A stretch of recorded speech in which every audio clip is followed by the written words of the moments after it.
నమస్తే. ఇన్నాళ్ళు నన్ను సపోర్ట్ చేస్తూ, ఎంకరేజ్ చేస్తూ మీ ప్రేమని నాకు అందిస్తున్న ప్రతి ఒక్కరికి కృతజ్ఞతలు. అలాగే ఈ వీడియో కూడా ఖచ్చితంగా మీకు ఉపయోగపడుతుంది. లైక్, షేర్ అండ్ సబ్స్క్రైబ్ చేసి మీ సపోర్ట్‌ని నాకు అందించండి. అలాగే ఈ వీడియో పట్ల మీకున్న అభిప్రాయాన్ని కామెంట్ సెక్షన్‌లో కామెంట్ చేసి తెలియజేయండి. ఇప్పుడు వీడియోని చూద్దాం. నమస్తే, వెల్కమ్ టు అవర్ ఛానల్. నేను పద్మిని. ప్రస్తుతం మనతో పాటు ప్రముఖ ఆధ్యాత్మికవేత్త, ఆస్ట్రోన్యూమరాలజిస్ట్, వేదిక్ వాస్తు స్పెషలిస్ట్, శ్రీ విద్య మరియు హనుమత్ ఉపాసకులు బ్రహ్మశ్రీ డాక్టర్ సిస్లా జయశంకర్ గారు మనతో పాటు ఉన్నారు. మాట్లాడదాం. సార్ నమస్తే సార్. ఆయుష్మతి భవ. సార్, అమావాస్య వచ్చేస్తోంది. ఈ అమావాస్య అత్యంత అద్భుతంగా సోమవారం నాడు వస్తోంది. అందరికీ తెలిసినటువంటి విషయమే. సోమవారం నాడు వచ్చినట్టయితే సోమవతి అమావాస్యగా దాన్ని పిలుస్తారు. ఇక మన రాష్ట్రంలో అయితే ఖచ్చితంగా పోలాల అమావాస్యగా కూడా జరుపుకుంటాం. మరి ఈ అమావాస్యకు ఉన్నటువంటి ఈ వైశిష్ట్యాన్ని కానీ, అది సోమవారం వస్తోంది కాబట్టి దాని ఇంపార్టెన్స్, అలాగే ఎలా ఏ దైవతారాధనని ప్రత్యేకించి చేసుకోమని చెప్తారు, ఎట్లాంటి సమస్యల్ని అధిగమించవచ్చు ఇత్యాది విషయాలు ఒకసారి మీ ద్వారా సార్. తప్పకుండా అమ్మా. శ్రావణ మాసంలో ఆఖరి రోజు సోమవారంతో కూడుకున్న అమావాస్య. సోమవారం నాడే ప్రారంభమైంది మాసము, శ్రావణ మాసం సోమవారంతో ఎండ్ అవుతుంది. చాలా విశేషమైన ఫలప్రదం. ఈ అమావాస్య రోజు దేవతారాధన ఎంత ముఖ్యమో పితృదేవతారాధన కూడా అంత ముఖ్యం. సో పితృదేవతలకు విశేషమైన రోజు. పోలీస్ వర్గానికి చేరిన రోజు అని పొలాల అమావాస్య అంటాం కదా.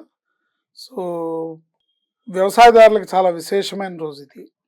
అట్లాగే ఎవరైతే వివాహంలో జాప్యాలు అవుతున్నాయో, తర్వాత సంతానంలో ఇబ్బంది కలుగుతుందో, లేదా వంశాభివృద్ధి కోసం తపిస్తున్నారో, వాళ్ళందరూ కూడా ఇలాంటి ఇబ్బందులు జీవితంలో కలగడానికి అనేక కారణాల్లో ప్రధానమైన కారణం పితృదేవతల యొక్క అనుగ్రహం.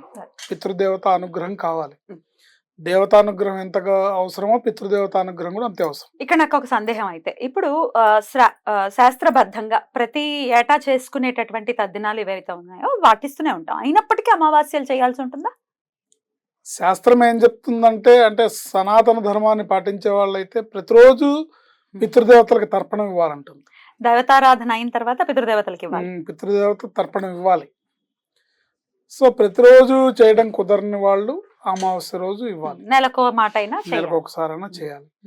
అది కూడా చేయలేని వాళ్ళు ఇలాంటి విశేషమైన సోమవారం అమావాస్య కలిసి వచ్చినప్పుడు ఇలాంటి విశేషమైన పర్వదినం కింద లెక్కది. ఇలాంటి రోజుల్లో చేయాలి. చేయడం ద్వారా పితృదేవతల అనుగ్రహం కలుగుతుంది. చూడండి, మన పెద్దల మాట చద్దనం మూట అన్నారు.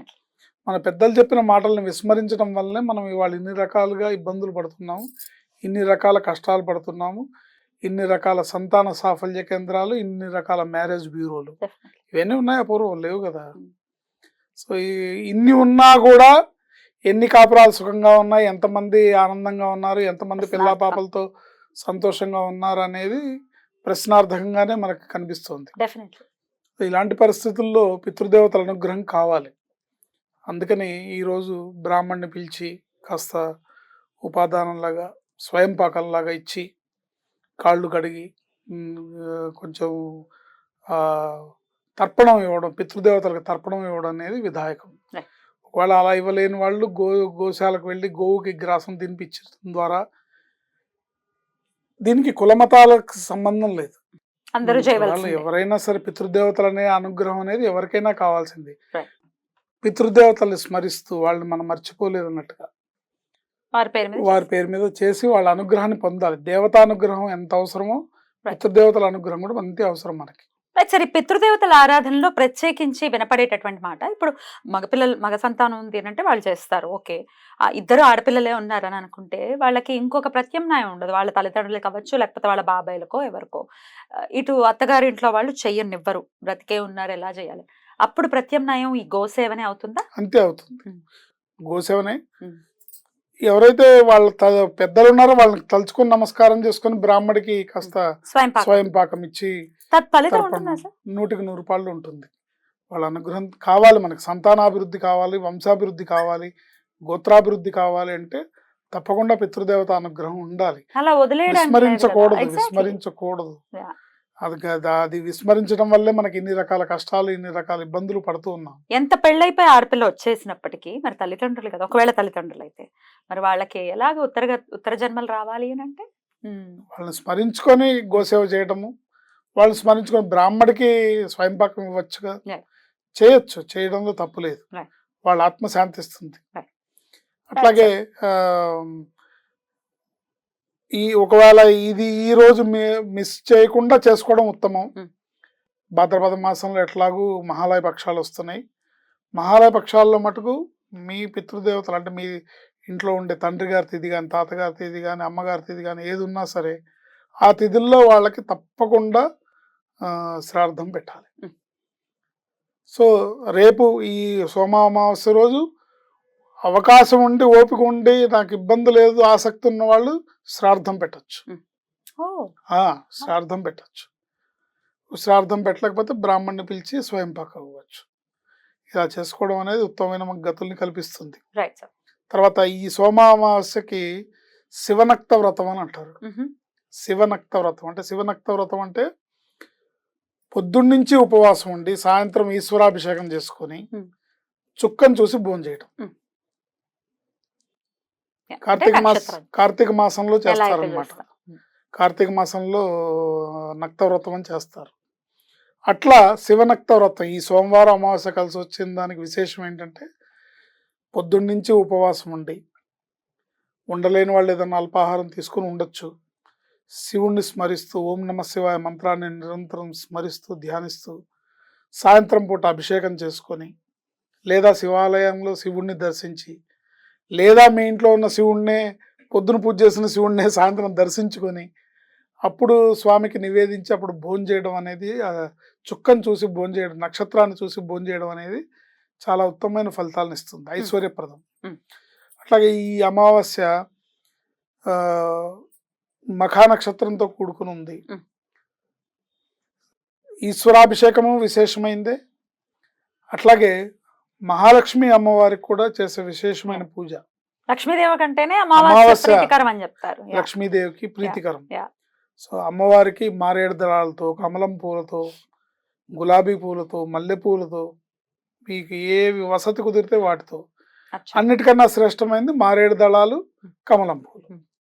అయితే అవి అన్నీ అంత ఈజీగా అందుబాటులో ఉండవు కాబట్టి కొంత ఇవాళ రేపు ఉన్న బిజీ లైఫ్లో వెళ్ళి మార్కెట్కి వెళ్ళి తెచ్చుకోవడం కష్టం అనుకుంటే మీకు దొరికిన పూలతో పూజ చేయండి.